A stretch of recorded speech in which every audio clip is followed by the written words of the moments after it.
What's going on, guys? Welcome to Bella's 6-month update video. Now, as you can tell at the beginning, she is much more food motivated and much more toy motivated. She's just like a completely different dog. So the goal of this video is just to show you guys how we actually got to this point. Now, just remember, everything that you see that we do outside, we mastered it inside first and in our backyard. So if you want to apply this stuff to your dog, make sure that you start in your house first and then take it to your backyard and then take it into real world situations. Just because you see that she's doing very well in this video doesn't mean that we aren't struggling with things. In fact, we're struggling with two major things. So make sure you stay towards the end of this video because I get to show you guys some of our struggles. All right, guys, so today's training session, we're going to be working on desensitizing her to loud noises and engagement with me in busy environments.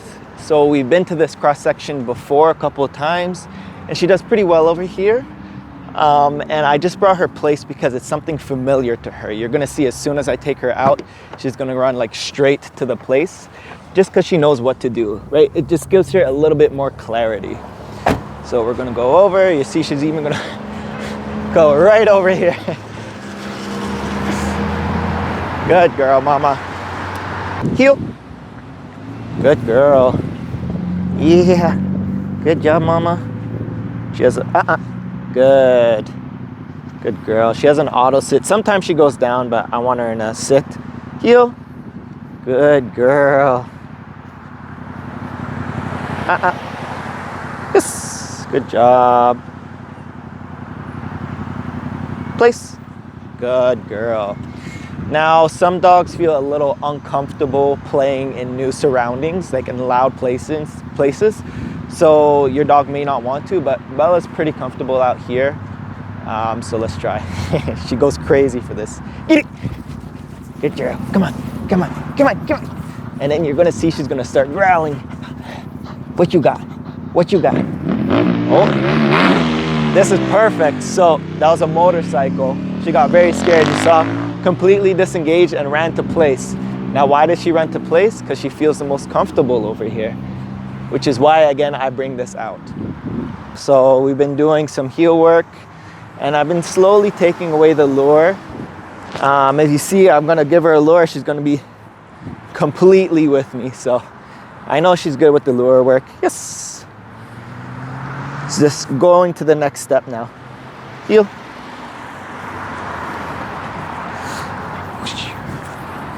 Yes. Good job. What you got? Oh, good girl. Drop it. Good. Down. Good. Down.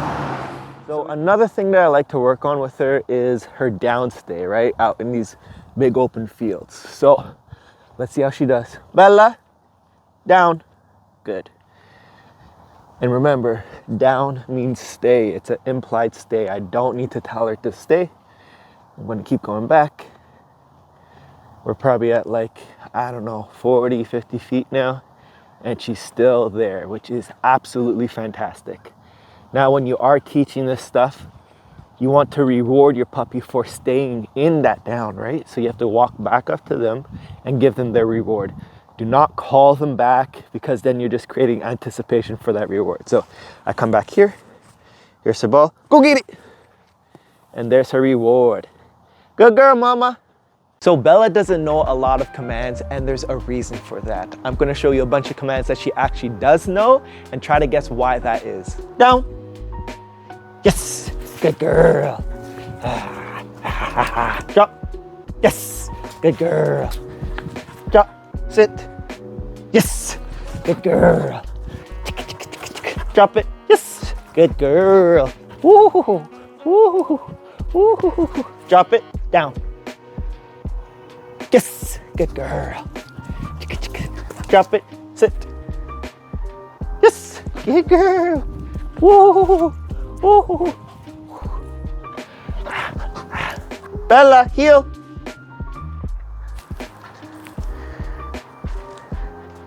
Yes.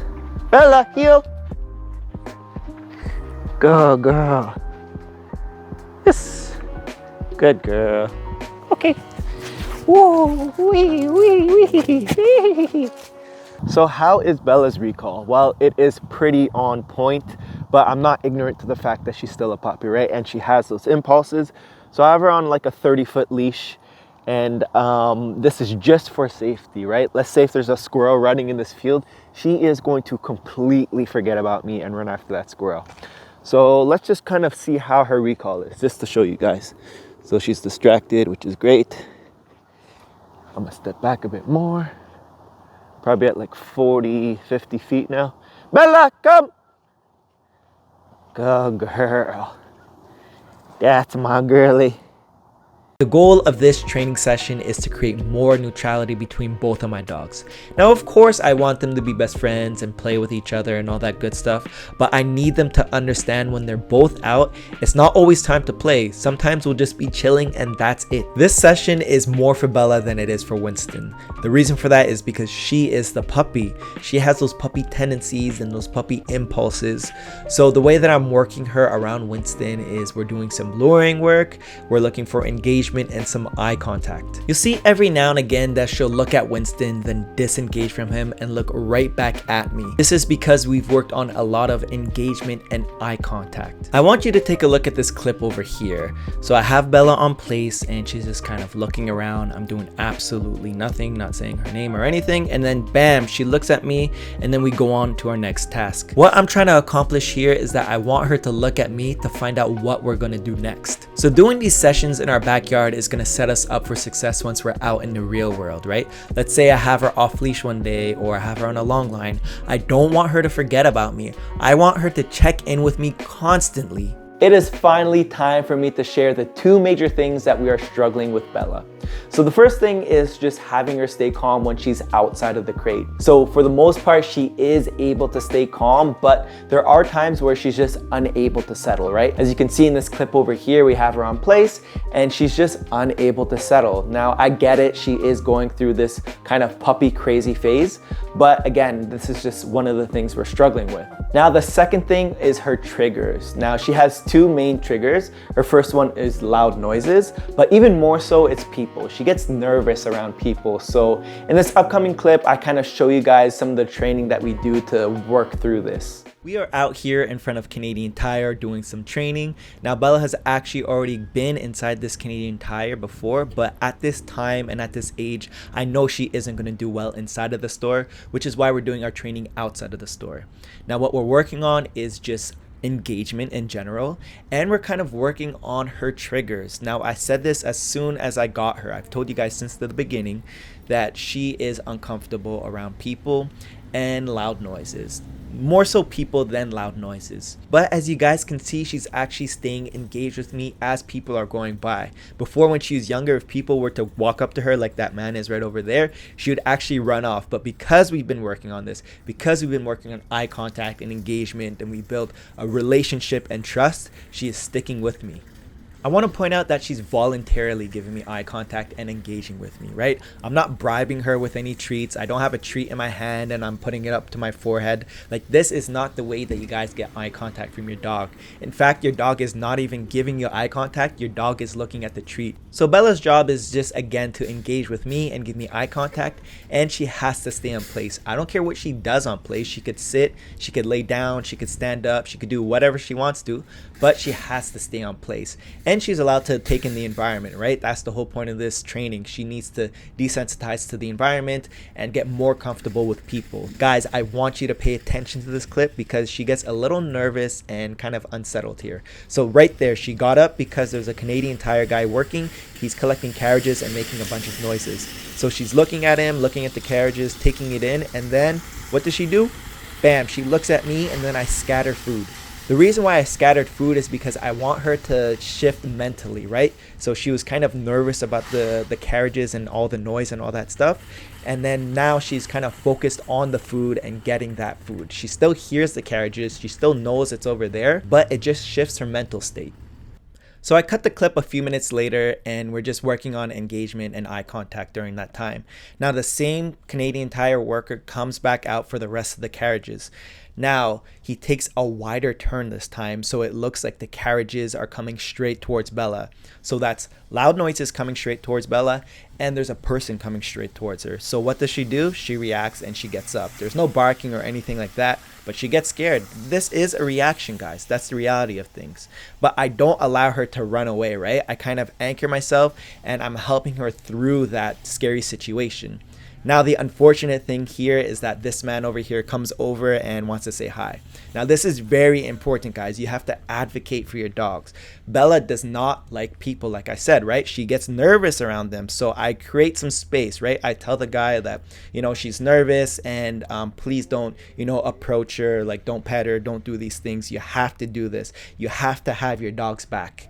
He actually comes back to show me his dog, but what's important here is that, look, Bella is staying on place. Even though she's kind of, not feeling the situation, but she's willing to stay on place, right? There's no tension on that lead at all. She is a little bit curious of the guy, but she is still uncomfortable with the guy. Anyway, my point is that I'm very proud of her for staying on place and, holding her own. Now, again, more people decide to come over. Now, this is what is called trigger stacking, right? Which is basically one trigger after another keep happening without kind of like a decompression period. But she handles it like a champ. You can see she is uncomfortable. She wants to get off place. She actually wants to go over to my wife, but I can't allow her to run every time she gets scared. If I allow this, we're not going to make any progress. But check that out right there. Bam, she looked at me and I rewarded her for it. Now, I know there might be people saying that you shouldn't put your dog through stressful situations, this, that, and the other. But guess what, guys? The reality of things is life is stressful. So I rather work my dog through stressful situations, guide them through it because it's gonna happen one day or another, right? So I want her to be prepared for these things, right? I want her to know that I have her back. Now, yes, I do believe you need to put your dog through stressful situations, but what's more important is that you need to set them up for success in those situations. That's why I didn't bring Bella inside of Canadian Tire. I knew she wasn't gonna succeed, so we did our training outside and she was succeeding, but life happens, right? And there are things that are just not in our control. 2 sets of people came up to us wanting to pet Bella and say hi to her and just kind of bother her. And there was that Canadian Tire worker with the carriages that spooked her, right? So not everything is in our control, and it's just important to know what to do in those situations when they occur.